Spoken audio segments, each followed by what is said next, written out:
धड़की हुई दीवारों का राज। अगर किसी रात तुम्हें अपने कमरे की दीवार धड़कती सुनाई दे तो समझना तुम अकेले नहीं हो।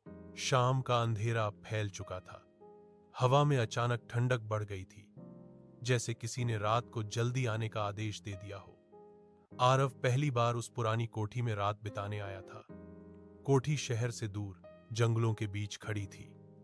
कहते हैं वहां कोई वापस नहीं आता, पर आरव मानता नहीं था इन बातों को। उसे बस रोमांच चाहिए था। लेकिन जैसे ही उसने दरवाजा बंद किया, उसे पहली आवाज सुनाई दी। टुक टुक टुक। वो आवाज दीवार के अंदर से आ रही थी। शुरू में उसने सोचा चूहा होगा, पर फिर आवाज धीमी धड़कनों जैसी होने लगी। धक धक धक धक। दीवार सांस ले रही थी। आरव का दिल कांप गया। कमरा पुराना था, दीवारों पर पपड़ी उखड़ी हुई थी, छत पर जाले। उसने मोबाइल निकालकर टॉर्च ऑन की और आवाज का पीछा करते हुए दीवार तक पहुंचा। जैसे ही उसने हाथ आगे किया, दीवार हल्की सी धंसी और उसमें से मानव उंगलियों जैसी चीज बाहर आई। किसी ने अंदर से ठोका था और अब वो बाहर आने की कोशिश कर रहा था। आरव भयभीत होकर पीछे हट गया। तभी अचानक खिड़की जोर से खुली और ठंडी हवा का तेज झोंका अंदर आया। हवा के साथ फुसफुसाहट भी। मत छुओ, बाहर मत जाना, वो घूम रहा है। आरव ने टॉर्च खिड़की पर डाली, मगर वहां कोई नहीं था। लेकिन हवा में मौजूद बेचैनी, वो चीखें, जैसे दीवारें खुद रो रही हों।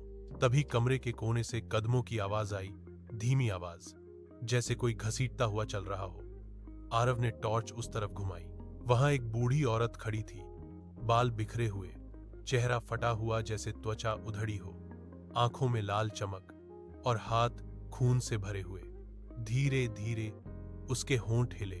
तुम भी फंस गए, अब ये दीवारें तुम्हें खा जाएंगी। आरव ने चीखना चाहा, पर आवाज तक नहीं निकली। जैसे गला जकड़ लिया गया हो किसी अदृश्य हाथ ने। कोठी की हर दीवार अब धड़क रही थी, धक धक धक धक, जैसे 100 दिल एक साथ धड़क रहे हों। दीवारों से चीखें आने लगी, बचाओ, हमें निकालो, मत जाओ, वो बाहर है, किसी को मत खोलना। आरव बेहोश सा पीछे हटता गया। फर्श पर पड़ा एक पुराना लकड़ी का बक्सा दिखा। उस पर लिखा था, मत खोलना, पर इंसान का सबसे बड़ा शत्रु है जिज्ञासा। आरव ने कांपते हाथों से बक्सा खोला। अंदर एक पुरानी डायरी थी और कुछ इंसानी नाखून और हड्डियां। डायरी खोलते ही पहला वाक्य, इस कोठी में कोई मरता नहीं, बस दीवारों में समा जाता है। अचानक बक्से में पड़ा खून जैसा तरल उबलने लगा। खून से बनी आकृति उठी और दीवारों में समाने लगी। अब दीवार पर चेहरा उभर आया, बिल्कुल मानवी चेहरा, फटा सा, रोता हुआ। भागो अभी, नहीं तो तुम भी यहीं धड़कते रहोगे हमेशा। लेकिन दरवाजा अपने आप बंद हो चुका था। खिड़कियां बंद, कमरा अंधेरा और पीछे वही बूढ़ी औरत, अब बिल्कुल पास।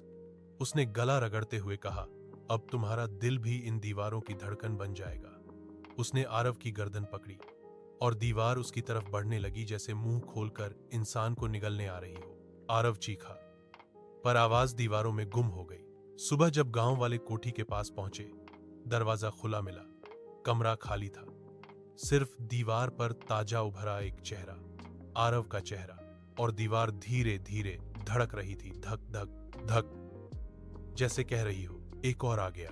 अगर कभी रात में तुम्हें अपनी दीवारों से कोई धीमी धड़कन सुनाई दे तो फौरन भाग जाना, क्योंकि शायद वो दीवारें तुम्हें बुला रही हैं। और एक बात, कभी भी पुरानी कोठी में अकेले रात मत गुजारना, सब नहीं लौटते।